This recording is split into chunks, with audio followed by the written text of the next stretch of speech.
అనే పట్టణం గురించి ఒకటి రెండు మాటలు మనం గుర్తు చేసుకుందాం.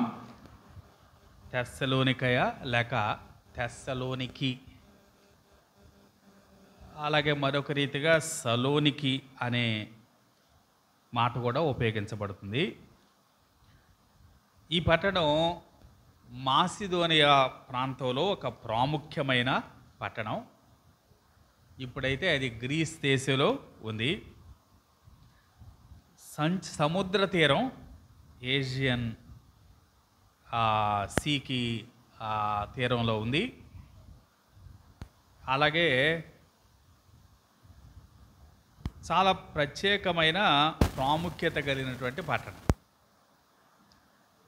ఈ దినాల్లో కూడా ఈ పట్టణం ఉంది. ఇంచుమించుగా 3 లక్షల పాపులేషన్ ఉన్నటువంటి పట్టణం. ఈ పట్టణం చాలా మంచి వ్యాపార కూడలి, మంచి ప్రాముఖ్యత కలిగిన పట్టణం. ఎఫెసు పట్టణం లాగా, కొరింథు పట్టణం లాగా, ఫిలిప్పీ పట్టణం లాగా ఈ పట్టణం కూడా చాలా ప్రాముఖ్యమైన పట్టణం. ఎందుకంటే ఇది ఆసియా నుంచి ఇటలీకి, రోమ్కి వెళ్ళటానికి హైవే మీద ఉంది. కాబట్టి చాలామంది యాత్రికులు ఆ పట్టణం గుండా వెళ్తారు. కాబట్టి దానికి మంచి ప్రాముఖ్యత ఉంటుంది. ఈ పట్టణం అలెగ్జాండర్ ది గ్రేట్ ఆయన చెల్లెలు పేరు మీద కట్టబడిన పట్టణం. మాసిదోనియా రాజు అలెగ్జాండర్ చెల్లెల్ని వివాహం చేసుకున్నాడు. ఆమె గౌరవార్థం కట్టబడిన పట్టణం. మంచిది. ఆ పట్టణంలో దేవుని సంఘం ఎలా ఏర్పడిందో అపొస్తలుల కార్యాల్లో కొన్ని సంగతులు మనం చూద్దాం. పౌలు క్రీస్తు శకం 47 నుండి 49వ సంవత్సరం వరకు మొదటి మిషనరీ యాత్ర చేశాడు. ఆ తర్వాత 15వ అధ్యాయం చివరిలో 2వ మిషనరీ యాత్ర ప్రారంభించాడు. మిషనరీ యాత్ర ప్రారంభించినప్పుడు మనందరికీ తెలుసు, పౌలుకు ఒక దర్శనం కలిగింది. దాంట్లో మాసిదోనియా దేశస్థుడు ఒకడు వచ్చి, నీవు మాసిదోనియాకు వచ్చి మాకు సహాయము చేయము అని పౌలును వేడుకున్నట్లుగా మనం గమనించాం. పౌలైతే మళ్ళా తిరిగి ఆయన అంతకుముందు సంచరించిన ఆసియా ప్రాంతాల్లో సంచరించాలి అనుకున్నాడు. కానీ దేవుని ఆత్మ ఐరోపా ఖండానికి నడిపించింది. దేవుని యొక్క ఆత్మ నడిపింపును బట్టి బయలుదేరి ఐరోపా ఖండానికి వెళ్ళాడు. మొట్టమొదట మనందరూ తెలుసు కదా ఏ పట్టణానికి వెళ్ళాడు? ఫిలిప్పీ పట్టణానికి వెళ్ళాడు. ఫిలిప్పీ పట్టణంలో లూదియా రక్షించబడింది. అలాగే పుతోను అనే దయ్యం బట్టిన అమ్మాయి కూడా రక్షించబడింది. విశేషం ఏంటంటే ఈ పౌలుని శీలని చూసి ఆ అమ్మాయి 17వ వచనంలో, అపొస్తలుల కార్యాలు 16వ అధ్యాయం 17వ వచనం చూద్దాం. చూడండి, 16వ అధ్యాయం 17వ వచనం. ఆమె పౌలును మమ్మును వెంబడించి, ఈ మనుషులు సర్వోన్నతుడైన దేవుని దాసులు, వీరు మీకు రక్షణ మార్గము ప్రచురించు వారై ఉన్నారని కేకలు వేసి చెప్పాను. పౌలుని శీలను చూసి వీళ్ళు ఏమంటున్నారంటే, ఆ అమ్మాయి ఏమంటుందంటే, వీరు సర్వోన్నతుడైన దేవుని కుమారులు, వీరు మీకు రక్షణ మార్గాన్ని ప్రచురిస్తారు అని ఆమె పరిచయం చేస్తుంది వీళ్ళందరికీ. అంటే అసలు పౌలు వెళ్ళి చెప్పుకోవాల్సిన అవసరం లేదు, పౌలు ప్రకటించాల్సిన అవసరమే లేదు. నిజానికి అసలు ఆ ఖండంలో పౌలు గురించి ఎవరు తెలుస్తుంది? ఆ దేశంలో ఎవరికి పౌలు తెలియదు. కానీ ఆశ్చర్యం ఏంటంటే దేవుడు ఓ దయ్యం పట్టిన అమ్మాయి చేత ఈ పౌలుని శీలని పరిచయం చేయిస్తున్నాడు. ఈ సంభవం చూడగానే ఏమనిపించండి చెప్పండి పౌలుకి శీలకి? అరే, దేవుని చిత్త ప్రకారం జరిగే కార్యాలు ఎలా ఉంటాయి అనిపిస్తుంది కదా. దేవుడు మనల్ని నడిపించాడు, ఆయన స్వప్నంలో మనల్ని గైడ్ చేశాడు, ఇక్కడికి రాగానే ఆయన కార్యం మనకు కనిపిస్తూ ఉంది అని చాలా ఆనందం వేసింది. కానీ తర్వాత జరిగిన సంఘటనలు ఎలా ఉన్నాయో తెలుసా? ఆమెను దయ్యం నుంచి విడిపించారు. ఆమె యొక్క యజమానులు పౌలు శీలల మీద కోపం వచ్చి వారి మీద రాళ్ళు రువి వారి మీద దాడి చేశారు. దాడి చేసి 20 వచనం చూడండి. అపోస్తల కార్యాలు 16:20. అంతటా న్యాయాధిపతి యొద్దకు వారిని తీసుకొని వచ్చి, ఈ మనుషులు యూదులయ్యుండి రోమీలైన మనము అంగీకరించుటకైనను చేయుటకైనను కూడని ఆచారం ప్రచురిస్తూ మన పట్టణము గలిబిలి చేయుచున్నారని చెప్పారు. ఆ తర్వాత 22వ వచనం చూస్తే, అప్పుడు జనసమూహం వారి మీదికి దొమ్మిగా వచ్చెను. న్యాయాధిపతులను వారి వస్త్రములు లాగివేసి వారిని బెత్తములతో కొట్టవలనని ఆజ్ఞాపించిరి. ప్రజలు ఆమె యజమానులు ఆయన మీద రాళ్ళు రువారు. వారికి జనసమూహం అంతా కలిశారు. తర్వాత ఎవరు కలిశారు? న్యాయాధిపతులు. న్యాయం చెప్పాల్సిన వాళ్ళు కూడా వచ్చి ఏం చేశారట? వారి వస్త్రాలు లాగేశారట. చాలా అవమానకరం కదండి. పౌలు శీలలు వస్త్రాలు లాగివేసి వారిని బెత్తముతో కొట్టవలని ఆజ్ఞాపించారట. ఆ తర్వాత చెరసాల్లో కూడా వేశారు. ఇందాక ఆ అమ్మాయి అలా చెప్పినప్పుడేమో, అరే దేవుని కార్యాలు ఎంత గొప్పగా ఉంటాయి, దేవుడు మనల్ని పంపించాడు, అది దానికి రుజువుగా మనకిక్కడ దేవుడు ఒక అమ్మాయి చేత సాక్ష్యం ఇప్పిస్తున్నాడు అని చాలా అద్భుతంగా వాళ్ళు అనుకుని ఉంటారు. కానీ వెంటనే ఇలాంటి అనుభవం కలగగానే ఎలా అనిపించుంటుంది చెప్పండి? మనమైతే అరేరే మన ఇటు వచ్చేవేంటి, అసలు అటు వెళ్తే బాగుండేదేమో అనిపిస్తుంది కదా. కానీ దేవుని కార్యాలు విశేషమైనవి. ప్రతి దానిలో కూడా ఆయనకు ఒక ఉద్దేశం, ఒక సంకల్పం ఉంటుంది.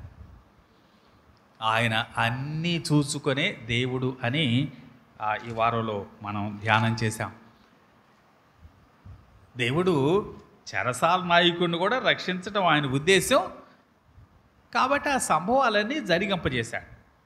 సరే, అక్కడ ఆ శ్రమ అనుభవించిన తర్వాత 17వ అధ్యాయంలో 1వ వచనంలో వారు అక్కడి నుండి బయలుదేరి వెళ్ళిపోయారు.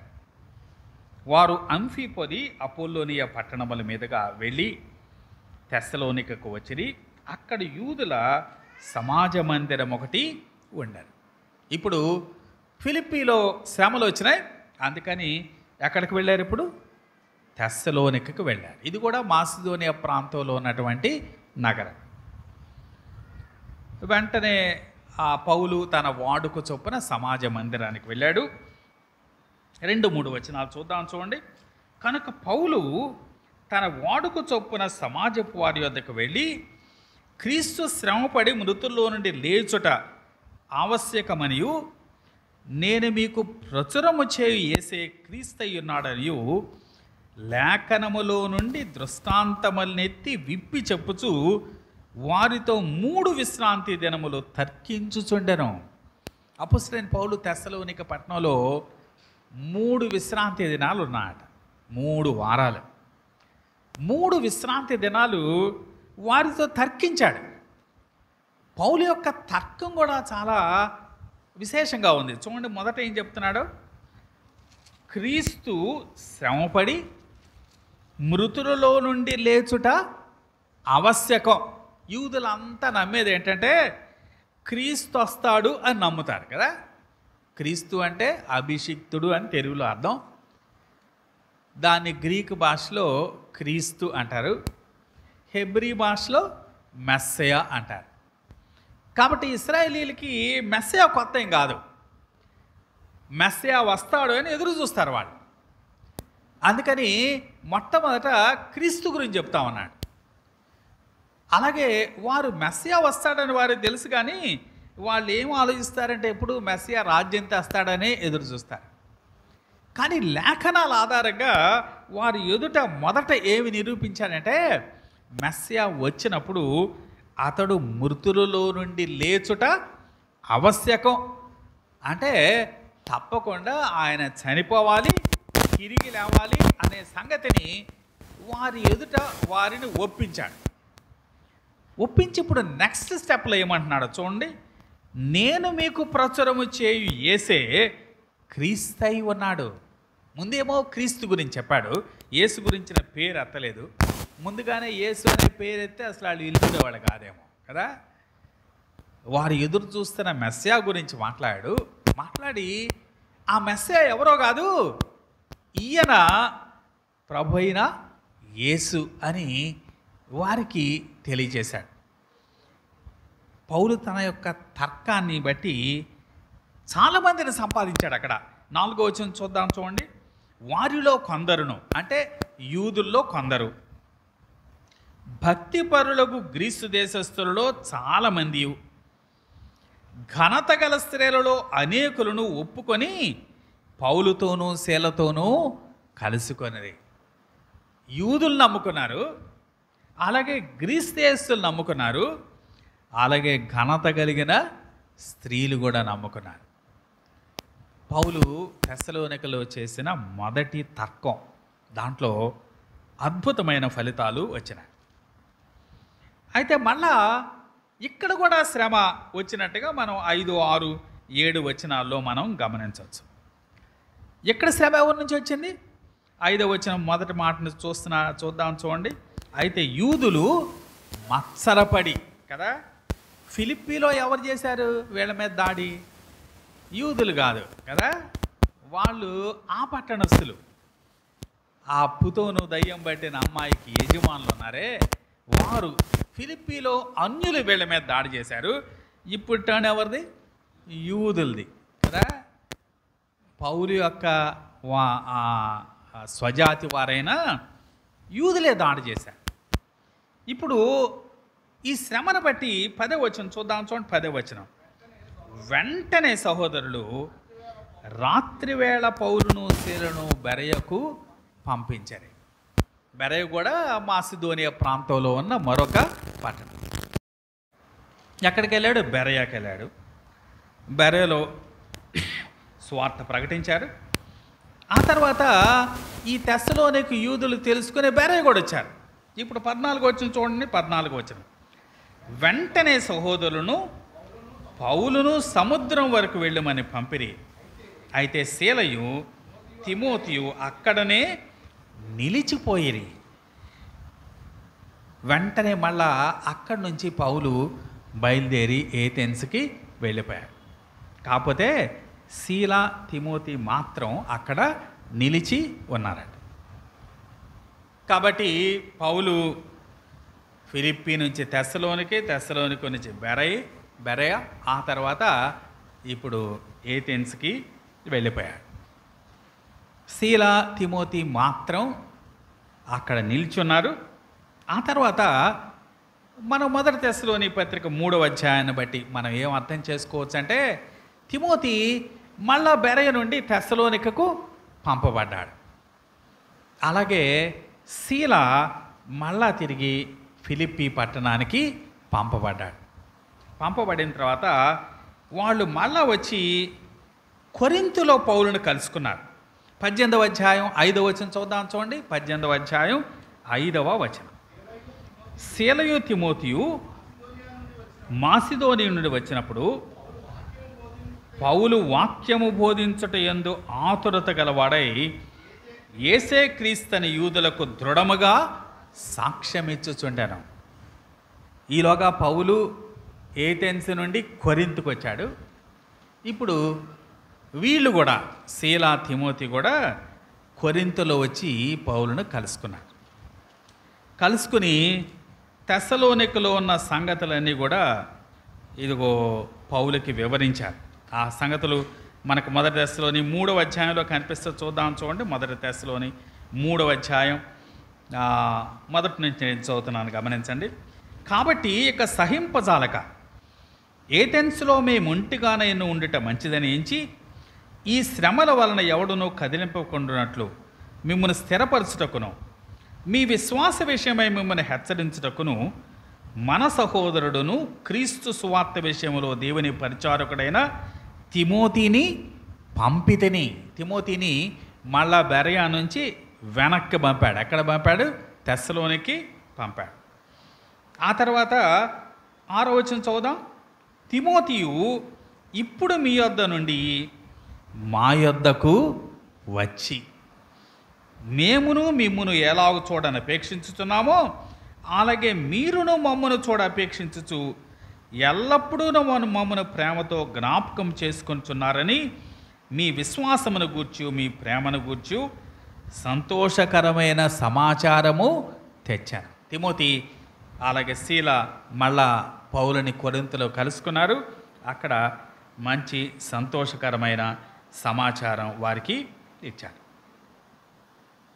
నిజానికి వారు వచ్చినప్పుడు కొంత సొమ్ము కూడా తీసుకొని వచ్చినట్టుగా మనం వేరే వాక్య భాగాలను బట్టి మనం అర్థం చేసుకోవచ్చు. కాబట్టి పౌలు, శీల, తిమోతి ఎక్కడున్నారు? ఇప్పుడు కొరింథీలో ఉన్నారు.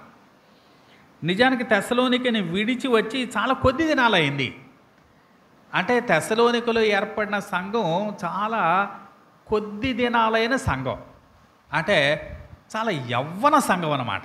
అక్కడున్న వారంతా న్యూ కన్వర్ట్స్. ఇప్పుడు వారికి ఈ పత్రిక రాస్తూ ఉన్నాడు. కొరింథీ నుంచే రాస్తూ ఉన్నాడు. ఇంచుమించుగా క్రీస్తు శకం 51, 52 మధ్య ఈ పత్రిక రాయబడింది. అపోస్తలుడైన పౌలు రాసిన పత్రికలో మొట్టమొదటి పత్రిక మొదటి తెస్సలోని పత్రిక. ఆ తర్వాత కొద్ది దినాల తేడాతోనే రెండో పత్రిక కూడా రాశాడు. రెండవ పత్రిక రాసిన ఉద్దేశం వేరు, ఆ సంగతి మనం తర్వాత తెలుసుకోవచ్చు. ఈ మొదటి పత్రిక ఎందుకు రాశాడు ఆయన? ఇప్పుడే చెప్పుకున్నాం, తిమోతి సమాచారాన్ని తీసుకొని వచ్చాడు. నిజానికి అపోస్తలుడైన పౌలు ఎంతకాలం ఉన్నాడు అక్కడ? కేవలం 3 వారాలు మాత్రమే ఉన్నాడు. చాలా తొందరపడి అక్కడి నుంచి రావాల్సి వచ్చింది, అక్కడ కలిగిన శ్రమను బట్టి. కాబట్టి వారితో ఎక్కువ కాలం గడపలేకపోయాడు. అంటే వారికి ఎక్కువ విషయాలు చెప్పలేకపోయాడు. చాలా అర్జెన్సీలో వచ్చేసాడు. కాబట్టి వారిని మరి ఎక్కువగా ఆదరిస్తే, మరి ఎక్కువగా ప్రోత్సహిస్తే అది మంచిది అన్న తలంచాడు. అందుకే వారికి ఈ పత్రిక రాస్తున్నట్టుగా మనం చూడవచ్చు. అపోస్తల కార్యాలు 17వ అధ్యాయం 14వ వచనం చూద్దాం. చూడండి, అపోస్తల కార్యాలు 17వ అధ్యాయం 14వ వచనం. క్షమించాలి, అవసరం లేదు, మనం చదివాం అది. ఆయన వారికి వారిని హెచ్చరించి వారిని ఆదరించాలి అని ఈ పత్రిక రాసినట్టుగా మనం చూడవచ్చు. ఈ పత్రికలో ఉన్న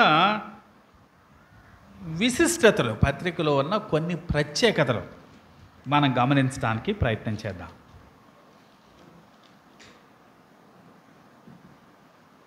ఈ పత్రిక విశేషం ఏంటంటే, మన ప్రభు అయిన యేసుక్రీస్తు యొక్క రెండవ రాకడ దీంట్లో ప్రాముఖ్యమైన అంశం. రెండవ రాకడలో కూడా, రెండవ రాకడలో 2 దశలు ఉంటాయి. ఆ మొదటి దశ అంటే సంఘము కొరకు ఆయన వచ్చేది దీంట్లో ప్రాముఖ్యమైన అంశం. తిమోతి అక్కడి నుంచి సమాచారం తీసుకొని వచ్చాడు. వారి యొక్క ఆవేదన ఏంటో తెలియజేశాడు.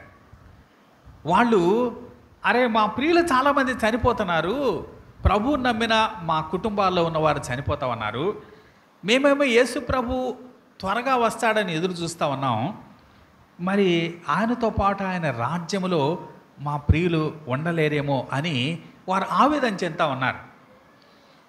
ఎందుకంటే వారికి అప్పటికింకా అంత ప్రత్యక్షత లేదు. యేసు ప్రభు రాకడ వెంటనే వస్తుంది అనే ఆలోచనలో ఉన్నారు వాళ్ళు. ఒకవేళ ఆయన రాకముందే కనుక ఎవరన్నా చనిపోతే వాళ్ళు ఆయన రాజ్యంలో ఉండే అవకాశం కోల్పోతారు అనే ఆలోచనలో ఉన్నారు. ఎందుకంటే వారికి ఇంకా పూర్తి ప్రత్యక్షత అప్పటికి ఇవ్వబడలేదు. ఇప్పుడు వారిని ఆదరించడానికి, ధైర్యపరచడానికి ఈ పత్రిక రాశాడు. విశేషం ఏంటంటే, ఆయన రాకడ గురించి ప్రతి అధ్యాయంలో చెప్పబడింది.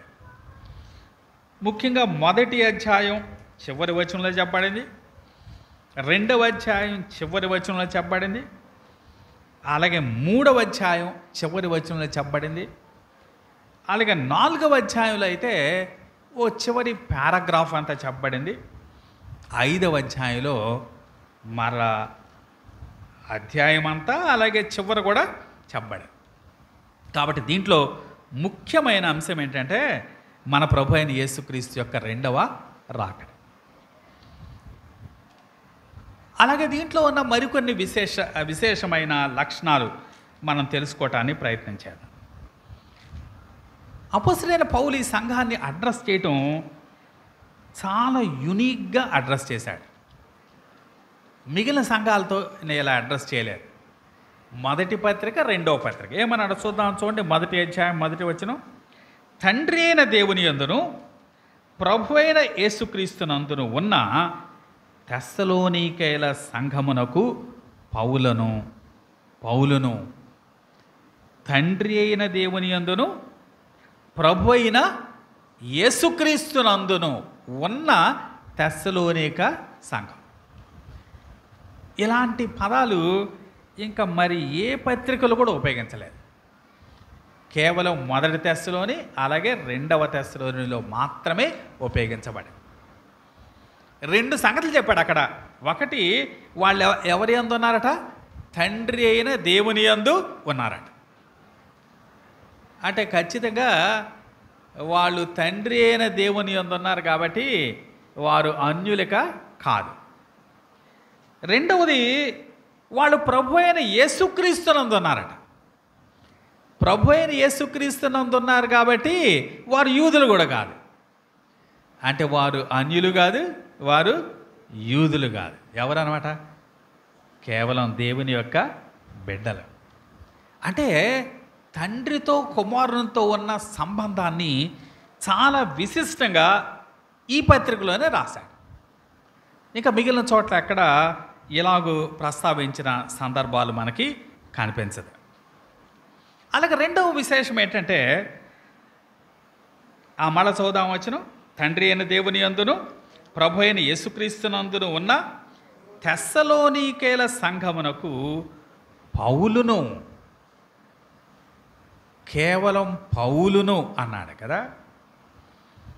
చాలా పత్రికలు ఏమన్నాడంటే అపోస్తలుడైన పౌలు అని ఉపయోగించాడు కదా. ఇక్కడ మాత్రం సింపుల్గా పౌలు అన్నాడు. ఆయన గలతీ పత్రిక రోమా పత్రికలో గలతీ పత్రిక రాసినప్పుడు, కొరింథీ పత్రిక రాసినప్పుడు, కొలస్సై పత్రిక రాసినప్పుడు, అలాగే మొదటి తిమోతి, రెండవ తిమోతి, అలాగే తీతు పత్రిక ఇవన్నీ రాసినప్పుడు అపోస్తలుడు అయిన పౌలు అని తన గురించి తాను పరిచయం చేసుకున్నాడు.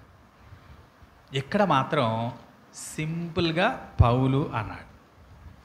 ఫిలిప్పీ వారికి ఏమన్నా అంటే ఖైదీనైన పౌలు అన్నాడు. క్షమించండి, ఫిలోమోనకేమో ఖైదీనైన పౌలు అన్నాడు. ఫిలిప్పీ వారికేమో దాసుడునైన పౌలు అన్నాడు. అక్కడున్న కాంటెక్స్ని బట్టి మాట్లాడాడు. ఎందుకంటే ఫిలిప్పీ పత్రికలో ఆయన దాసుడుగా ఎలా ఉన్నాడో మన ప్రభు అయిన యేసుక్రీస్తు గురించి చెప్పాడు.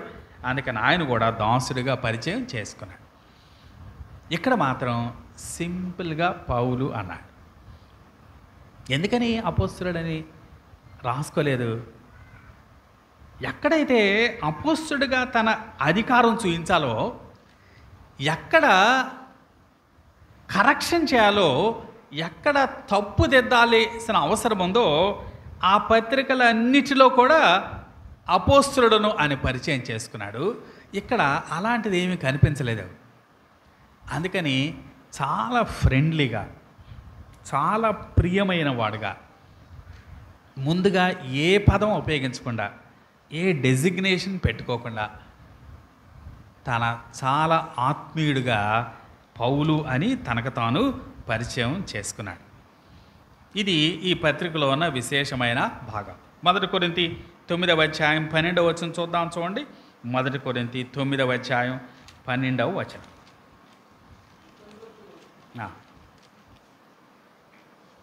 ఇతరులకు మీ పైన ఈ అధికారములో పాలు కరిగిన యెడల మాకు ఎక్కువ కలదు కదా. అయితే మేము ఈ అధికారమును వినియోగించుకొనలేదు. క్రీస్తు సువార్తకు ఏ అభ్యంతరమైనను కలుగజేయకుండాటకై అన్నినీ సహించుకొనుచున్నాము. ఏం ఉపయోగించుకోవటం ఇష్టం లేదంటే ఈయనకి అధికారం ఉపయోగించుకోవటం ఇష్టం లేదు. అందుకని ఇక్కడ తన అధికారాన్ని చూపేటువంటి ఏ బిరుదు కూడా రాసుకోవటానికి పౌలు ఇష్టపడినవాడుగా మనకి కనపడలేదు. మొదటి తెస్సలోని 2వ అధ్యాయం 6వ వచనం చూడండి. మొదటి తెస్సలోని 2వ అధ్యాయం 6వ వచనం. మరియు మేము క్రీస్తు యొక్క అపోస్తలులమై ఉన్నందున అధికారము చేయుటకు సమర్థులమై ఉన్నందున అధికారం చేయుటకు సమర్థులై ఉన్నను మీ వలనే కానీ ఇతర వలనే కానీ మనుషుల వలన కలుగు ఘనతను మేము కోరలేదు. కాబట్టి మా అధికారాన్ని ఉపయోగించుకోవటానికి మేము ఇష్టపడటలేదు అంటున్నాడు. అందుకే చాలా సాధారణంగా తను తాను పరిచయం చేస్తున్నట్టుగా దీంట్లో మనకి కనిపిస్తాం.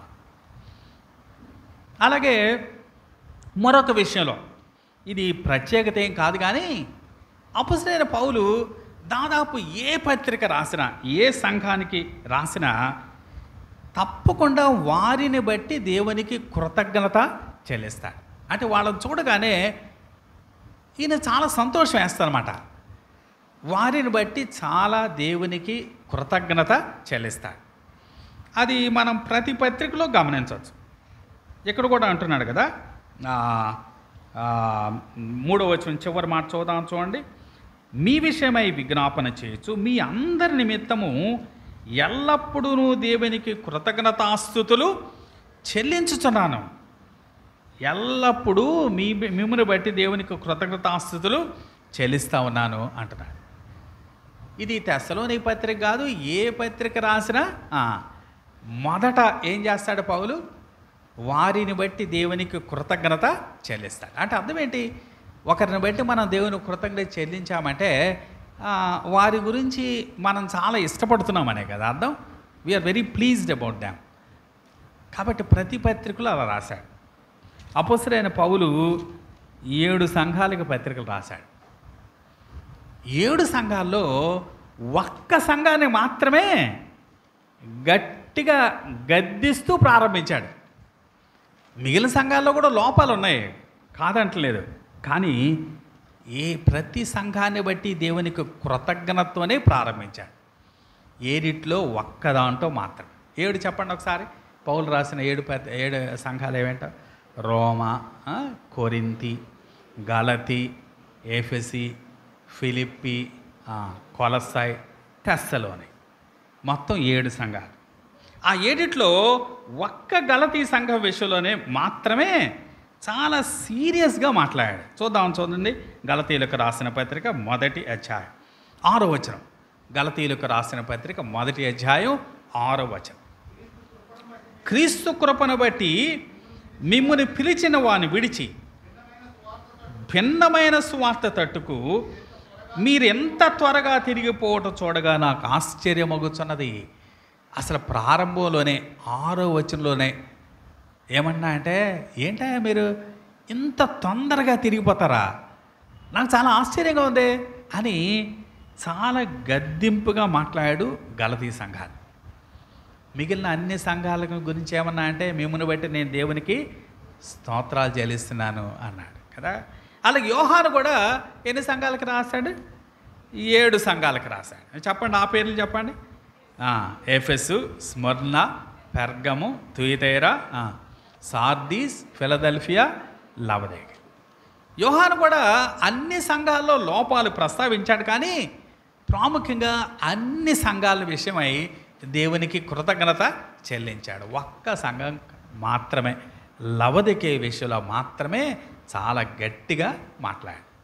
కాబట్టి పేతురుని, పౌలుని చూస్తే మనకు అర్థమవుతుంది, ఇదిగో వారిని చూచినప్పుడు మనం దేవునికి కృతజ్ఞత చెల్లించడం కదా.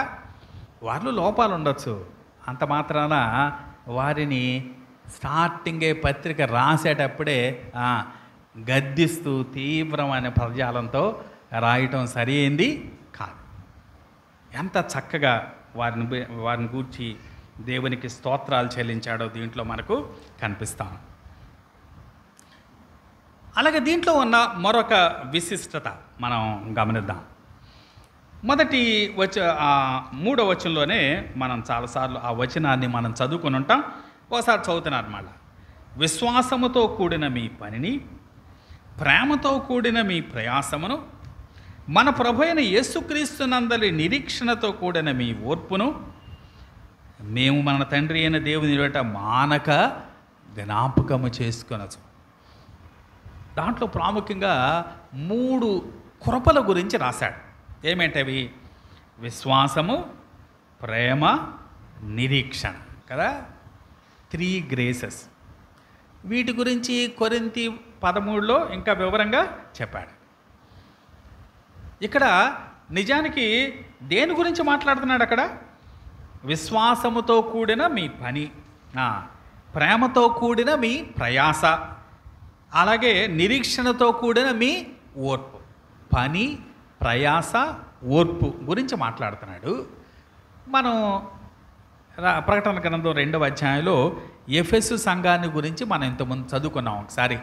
అప్పుడు చెప్పుకున్నాం మనం. అక్కడ కూడా ఎఫెసు సంఘంలో ఏ 3 ప్రస్తావించాడు అంటే, ప్రకటన గ్రంథం 2వ అధ్యాయం తిప్పుదాం చూడండి. ప్రకటన గ్రంథం 2వ అధ్యాయం 2వ వచనం. నీ క్రియలను, నీ కష్టమును, నీ సహనమును నేనెరుగుదు. క్రియలు, కష్టము, సహనం. క్రియలకి ఇంకో మాట ఏంటంటే పని కదా. కష్టము అనేదానికి ఇంకో మాట ఏంటంటే ప్రయాస. సహనము అనేదానికి ఇంకో మాట ఏంటి? ఓర్పు. అంటే ఎఫెసు సంఘంలో ఏముంది? పని ఉంది, ప్రయాస ఉంది, ఓర్పు ఉంది. అవే ఎక్కడ కూడా ఉన్నాయి? తెస్సలోనిక సంఘంలో కూడా ఉన్నాయి. కానీ ఎఫెసు సంఘం కన్నా తెస్సలోనిక సంఘంలో ఉన్న ప్రత్యేకత ఏంటంటే, ఎఫెసులో పని మాత్రమే ఉంది, ఇక్కడ పనిలో విశ్వాసం ఉంది. అలాగే ఎఫెసులో ప్రయాస మాత్రమే ఉంది, ఇక్కడ ప్రయాసలో ప్రేమ ఉంది. అలాగే ఎఫెసులో ఓర్పు మాత్రమే ఉంది, ఇక్కడ ఓర్పులో ఏముంది? నిరీక్షణ ఉంది కదా. కాబట్టి దీంట్లో 3 కృపలు ఉన్నట్లుగా మనకు చాలా ప్రధానంగా కనిపిస్తాయి. విశ్వాసం ఎప్పుడు కూడా గతాన్ని గురించి కదా, ఒక జరిగిపోయిన దాని గురించి మన విశ్వాసం ఉంటుంది. ప్రేమ అనేది ప్రస్తుత కాలానికి సంబంధించింది. అలాగే నిరీక్షణ అనేది భవిష్యత్ కాలానికి సంబంధించింది. అంటే విశ్వాసంలో మనం వెనక్కు చూస్తాం, మన కొరకు ప్రాణం పెట్టిన యేసయ్యను చూస్తాం. అలాగే మనం ప్రేమలో మనం పైకి చూస్తాం, మన కొరకు పరలోకంలో ఉన్న యేసయ్యని చూస్తాం. అలాగే నిరీక్షణలో మనం ముందుకు చూస్తాం, మన కొరకు ప్రత్యక్షం కాబోయే యేసయ్యని చూస్తాం. ఒకప్పుడు మనకు ప్రాణం పెట్టిన యేసయ్య, ఇప్పుడు మన కొరకు పరలోకంలో ఉన్న యేసయ్య, భవిష్యత్తులో మన కొరకు ప్రత్యక్షం కాబోతున్న యేసయ్య. మన ప్రభు అయిన యేసుక్రీస్తుని 3 కాలాల్లో ఎలాగో మనం చూడగలమో ఈ 3 మాటలను బట్టి మనకి అర్థమవుతుంది. కాబట్టి దీంట్లో మనకు ఒక ట్రయడ్ కనిపించింది కదా, విశ్వాసము, ప్రేమ, నిరీక్షణ. మంచిది. మరో విశేషం మనం గమనిద్దాం. చూడండి, మొదటి వచ్చిన మళ్ళీ చూద్దాం. 1వ అధ్యాయం 1వ వచనం. తండ్రి అయిన దేవుని యందును ప్రభు అయిన యేసుక్రీస్తునందును ఉన్న తెస్సలోనికీల సంఘమునకు పౌలును, సిల్వానును, తిమోతియును శుభమని చెప్పి రాయను. ఎంతమంది? 3 పేర్లు ప్రస్తావించాడు కదా. అంటే ఇక్కడ కూడా మనకి ఇంకొక ట్రయడ్ కనిపిస్తూ ఉంది. ఎవరా 3? పౌలు, సిల్వాను, తిమోతి. అపోస్తల కార్యాల్లోనేమో సీలా అని ఉంటుంది ఆయన పేరు, ఈ పత్రికల్లోనేమో ఆయన పేరు సిల్వాను అని ఉంటుంది. సీలా అన్న సిల్వాన్ అన్న ఒకటే, 2 చక్కటి పేర్లు కదా. సీలాన్ ఇంగ్లీష్లో ఏమంటారు? సైలస్ అంటారు కదా. సిల్వాన్ ఇంగ్లీష్లో ఏమంటారు? సిల్వానస్ అంటారు కదా. 2 చక్కటి పేర్లు. ఇంకా షార్ట్గా సిల్వి అని కూడా అనొచ్చు. ఇంకా ఆడపిల్లలు అయితే సిల్వియా అని కూడా పెట్టుకోవచ్చు. చాలా మంచి పేరు ఉంది ఆయనకి కదా. ఎందుకనో మరి అపోస్తల కార్యాల్లో అది ఉపయోగించబడింది, ఇక్కడ ఇది ఉపయోగించబడింది. ఈ ముగ్గురు ఉన్నారు, పౌలు, సిల్వాను, తిమోతి. ఆ ముగ్గురును చూస్తే, అపోస్తలుడైన పౌలును చూస్తే అందరి కొరకు ప్రార్థన చేస్తాడు కదా, అందరి కొరకు ప్రార్థన చేస్తాడు. అంటే పౌలును చూస్తే మనకేం కనిపిస్తుంది? ప్రేమ కనిపిస్తుంది. పౌలుకున్న బిరుదేంటి? ఎవరు పౌలు? పౌలు అపోస్తలుడు కదా, పౌలు అపోస్తలుడు. మరి శీల ఏంటో చూద్దాం. శీలను ఏమనుకోవచ్చు మనం? అపోస్తల కార్యాలు 15:32 చూద్దాం. 15:32. మరియు యోదాయు శీలయు కూడా ప్రవక్తలయుండి ఉండినందున పెక్కు మాటలతో సహోదరులను ఆదరించి స్థిరపరిచిరి. శీల ఎవరట? ప్రవక్త కదా. పౌలెవరు? అపోస్తలుడు. శీలెవరు? ప్రవక్త. మరి తిమోతి ఎవరు? మొదటి తిమోతి పత్రిక, క్షమించండి, 2వ తిమోతి పత్రిక 4వ అధ్యాయం 5వ వచనం చూద్దాం. చూడండి, 2వ తిమోతి పత్రిక 4వ అధ్యాయం 5వ వచనం. అయితే నీవు అన్ని విషయముల్లో మితముగా ఉండము, శ్రమపడము, సువార్తికుని పని చేయము. ఇప్పుడు తిమోతిని ఏమని పిలవచ్చు? సువార్తికుడు కదా. ఒక ఆయన అపోస్తలుడు, ఒక ఆయన ప్రవక్త, ఒక ఆయన సువార్తికుడు. ఈ ముగ్గురు చూస్తే కూడా మనకి 3 కనిపిస్తాయి. పౌలులో ప్రేమ కనిపిస్తుంది, అందరి కోసం ప్రార్థన చేస్తాడు. అలాగే తిమోతిలో విశ్వాసం కనిపిస్తుంది. అసలు తిమోతి అంటేనే ఏం చెప్తాను చెప్పండి? నీలో ఉన్న విశ్వాసం ఎవరి నుంచి వచ్చిందని చెబుతాం? నీ అవ్వలో నుంచి వచ్చింది, నీ తల్లిలో నుంచి వచ్చింది అని చెప్తాం కదా. అంటే తిమోతి అంటేనే విశ్వాసానికి గుర్తు. ఇప్పుడు శీల ప్రవక్త అన్నాం కదా. ప్రవక్త ఎప్పుడు దేని గురించి మాట్లాడాడు? భవిష్యత్తు గురించా, గతాన్ని గురించా? భవిష్యత్తు గురించి మాట్లాడతాడు. కాబట్టి శీలను చూస్తే ఏం గుర్తొస్తుంది మనకి? నిరీక్షణ గుర్తొస్తుంది. పౌలులో ప్రేమ కనిపిస్తుంది, తిమోతిలోనేమో విశ్వాసం కనిపిస్తుంది, అలాగే శీలలోనేమో లేక సిల్వాన్లోనేమో నిరీక్షణ కనిపిస్తుంది. ఇవన్నీ కూడా ఈ పత్రికకున్న ఒక ప్రత్యేకమైన లక్షణాలు, మిగిలిన పత్రికలో ఎక్కడ లేకుండా భిన్నంగా ఉన్నటువంటి లక్షణాలు. సాధారణంగా పౌలు రాసిన పత్రికలన్నిటిలో కూడా కొంత సిద్ధాంత సంబంధమైన బోధ ఉంటుంది, ఆ తర్వాత ఆచరణాత్మకమైన నియమాలు ఉంటాయి. ఈ పత్రికలో ప్రత్యేకంగా సిద్ధాంత సంబంధమైన బోధ ఏమీ లేదు. కాకపోతే 2వ రాకడ కూడా ఒక సిద్ధాంతం అని చెప్పుకుంటే కనుక దీంట్లో సిద్ధాంత సంబంధమైన బోధ అంటే ఏమనాలా? 2వ రాకడ గురించి మాత్రమే ఉంది. అయితే ప్రాముఖ్యంగా ఈ దశలోని పత్రిక 2వ కొరింథీ పత్రిక లాంటి ఆ పత్రికగా మనకు కనిపిస్తుంది. 2వ కొరింథీ పత్రిక ఎలా ఉంటుందో తెలుసా? ఎక్కువగా పౌలు తన గురించి చెప్పుకుంటాడు. అంటే తన సాక్ష్యాన్ని ఎక్కువగా చెప్తాడు 2వ కొరింథీ పత్రికలో. ఇక్కడ కూడా పౌలు తన స్వభావాన్ని గురించి, తన సాక్ష్యాన్ని గురించి ఎక్కువగా చెప్పుకున్నాడు. కాబట్టి దీంట్లో మనకి పౌలు ఎలా కనిపిస్తాడంటే ఓ మాదిరికరమైన సేవకుడిగా కనిపిస్తాడు. రెండవది, ఈ సంఘం కూడా ఎలా కనిపిస్తుంది అంటే ఈ సంఘం కూడా మాదిరికరమైన సంఘం. ఎందుకంటే విజిబుల్గా ఈ సంఘంలో ఎక్కడ మనకు లోపాలు ఏమీ కనిపించవు. ఈ సంఘంలో ఎక్కడ లోపాలు ఎత్తి చూపించినట్టుగా మనకి ఎక్కడ కనపడదు. చాలా యంగ్ చర్చ్ అని చెప్పుకున్నాం కదా. కేవలం ఒక 3 వారాలే అక్కడ ఉన్నాడు, వచ్చేసాడు. అక్కడి నుంచి బెరయలో కొన్ని రోజులే ఉండుంటాడు. ఆ తర్వాత ఏథెన్స్లో కొన్ని దినాలు, తర్వాత ఎక్కడికి వచ్చాడు? కొరింథీకి వచ్చాడు. అంటే ఈ పత్రిక రాసిన దానికిను సంఘం ఏర్పడిన దానికి పెద్ద ఎక్కువ కాలం తేడా ఏమీ లేదు. అంటే నూతనంగా ప్రభువుని నమ్ముకునే విశ్వాసులు అక్కడ ఉన్నారు, కానీ వారు చాలా మాదిరికరంగా ఉన్నారు. వారిలో ఫెయిల్యూర్స్ ఏమీ మనకు కనపడవు. కొన్ని పత్రికలు చూస్తే చాలా ఎక్కువ కనిపిస్తాయి. కొరింథీ పత్రికలో అసలు అన్ని వారిలో ఉన్న లోపాలే కనిపిస్తాయి. ఎఫెసు పత్రిక కూడా చాలా గొప్పగా చెప్పాడు వారి గురించి. అదే సమయంలో ఎఫెసులో ఉన్న కొన్ని పాపాలు ఈ సంఘంలో కూడా ఉన్నట్టుగా మనకి కనిపిస్తాయి.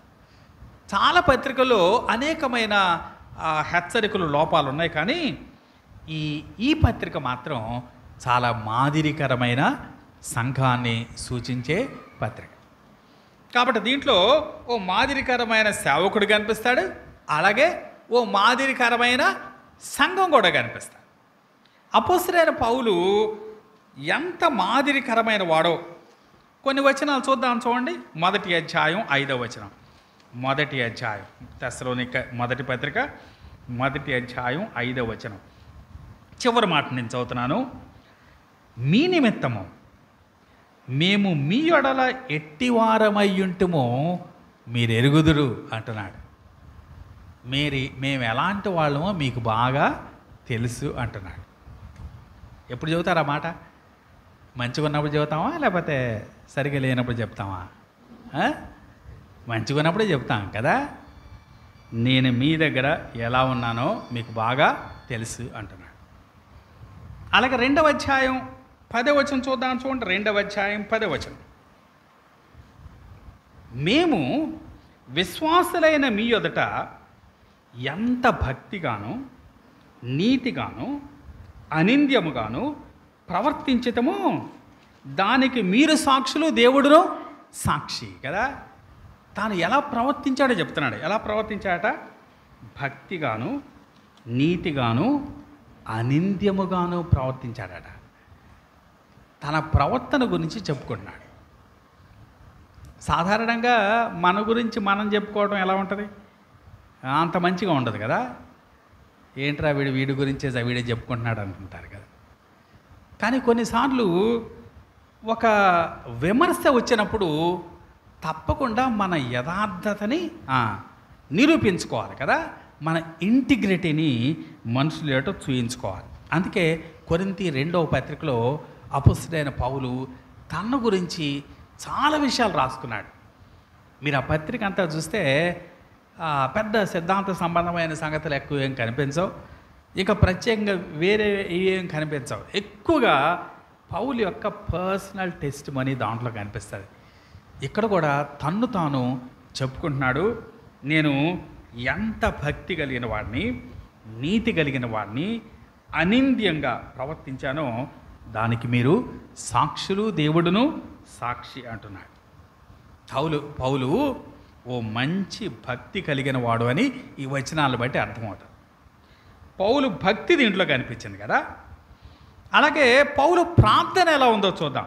1వ అధ్యాయం 3వ వచనం చూద్దాం. చూడండి, 1వ అధ్యాయం 3వ వచనం. చాలా పెద్దది కదా, మధ్యలో నేను చదువుతాను, గమనించండి. మేము మన తండ్రి అయిన దేవుని ఎదుట మానక జ్ఞాపకము చేసుకొనచ్చు. మానక జ్ఞాపకం చేసుకున్నాడు అంటే, మానక అంటే అర్థం ఏంటి? ఎప్పుడు కదా. అంటే మీకోసం నేను ఎప్పుడు ప్రార్థన చేస్తున్నాను. మానక అన్న ఎడతెగక అన్న ఒకటే. విదౌట్ సీజింగ్ అంటాం కదా. సీజ్ అంటే అర్థం ఏంటి? ఆగిపోవటం కదా. విదౌట్ సీజింగ్ అంటే ఆపకుండా చేయటం అన్నమాట ప్రార్థన. అలాగే 2వ అధ్యాయం 13వ వచనం చూద్దాం. చూడండి, 2వ అధ్యాయం 13వ వచనం. దీంట్లో కూడా చివరి వాక్యం నేను చదువుతాను, గమనించండి. మేమును మానక దేవునికి కృతజ్ఞతాస్తుతులు చెల్లించుచున్నాను. ఇక్కడ కూడా ఏమన్నాడు? మానక అంటే అసలు ఎప్పుడు ఒక్కరోజు కూడా మిస్ చేయడం అనమాట, దేవునికి కృతజ్ఞత చెల్లించడం. అలాగే 5వ అధ్యాయం 15వ వచనం చివరి మాట చదువుదాం. 5వ అధ్యాయం 15వ వచనం చివరి మాట. ఎడతెగక ప్రార్థన చేయుడి అంటున్నాడు కదా. ఎడతెగక ప్రార్థన చేయుడి అంటే దీంట్లో తన యొక్క ప్రార్థన గురించి కూడా మాట్లాడుతూ ఉన్నాడు. మానక ఎడతెగక ప్రార్థన చేసేవాడు పౌలు భక్తి మాదిరికరంగా ఉంది. పౌలు ప్రార్థన కూడా మనకి మాదిరికరంగా ఉంది. అలాగే పౌలు యొక్క త్యాగం కూడా మనకి 2వ అధ్యాయం 9వ వచనంలో కనిపిస్తుంది. చూడండి, 2వ అధ్యాయం 9వ వచనం. అవును సహోదరులారా, మా ప్రయాసమును కష్టమును మీకు జ్ఞాపకమున్నది కదా. మీలో ఎవరికైనాను భారముగా ఉండకూడదని రాత్రింబగళ్ళు కష్టము చేసి జీవనము చేయొచ్చు మీకు దేవుని సువార్త ప్రకటించటమే. ఎలా ప్రకటించాట సువార్త? రాత్రింబగళ్ళు కష్టం చేసి.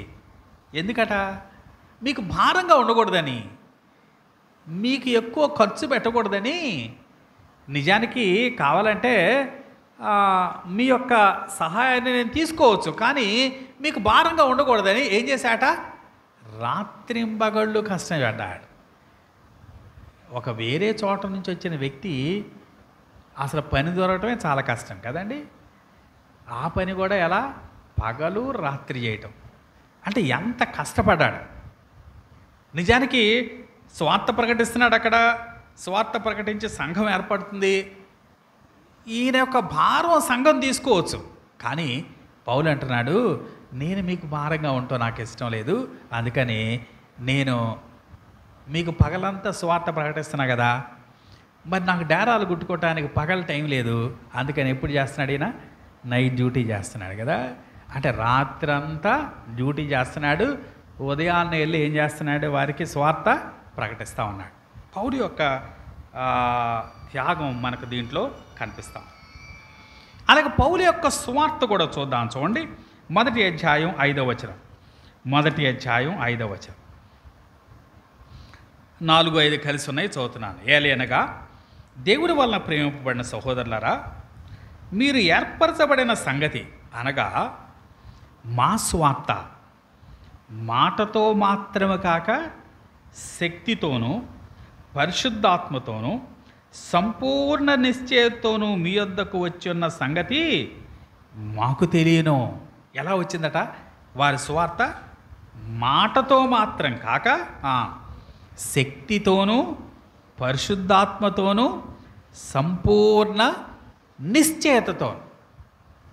అంటే సువార్త ఎంత శక్తితో, ఆత్మ నింపుదలతో, నిశ్చయతో ప్రకటించాడో ఈ మాటల్లో మనకి అర్థమవుతుంది. 2వ అధ్యాయం 3వ వచనం కూడా చూద్దాం. చూడండి, 2వ అధ్యాయం 3వ వచనం. 2వ అధ్యాయం 3వ వచనం. ఏలైనగా మా బోధ కపటమైనది కాదు, అపవిత్రమైనది కాదు, మోసయుక్తమైనది కాదు. కానీ ఏమేం కాదట? మా బోధ కపటమైనది కాదు, అపవిత్రమైనది కాదు, మోసయుక్తమైనది కూడా కాదు. 4, సువార్తను మాకు అప్పగించుటకు యోగ్యులమని దేవుని వలన ఎంచబడిన వారమై మనుషులను సంతోషపెట్టు వారము కాక మన హృదయములను పరీక్షించు దేవునినే సంతోషపెట్టు వారమై బోధించుచున్నాం. మీరు ఎరిగినట్టు మేము ఇచ్చకపు మాటలనైనను ధనాపేక్షను కప్పిపెట్టు వేషమనైనను ఎన్నడూను వినియోగింపలేదు. ఇందుకు దేవుడే సాక్షి. 3వ వచనంలోనేమో కపటం లేదు, అపవిత్రత లేదు, మోసం లేదన్నాడు. ఇక్కడ 5వ వచనంలో అంటున్నాడు, ఇచ్చకపు మాటలు కానీ ధనాపేక్షను కప్పిపెట్టు వేషధారణ కానీ మాలో లేదు అంటున్నాడు. అంటే పౌలు యొక్క స్వార్థ ఎంత స్వచ్ఛంగా ఉందో దీంట్లో మనకి అర్థమవుతుంది. అందుకే 2వ అధ్యాయం 13వ వచనం చూద్దాం. చూడండి, 2వ అధ్యాయం 13వ వచనం.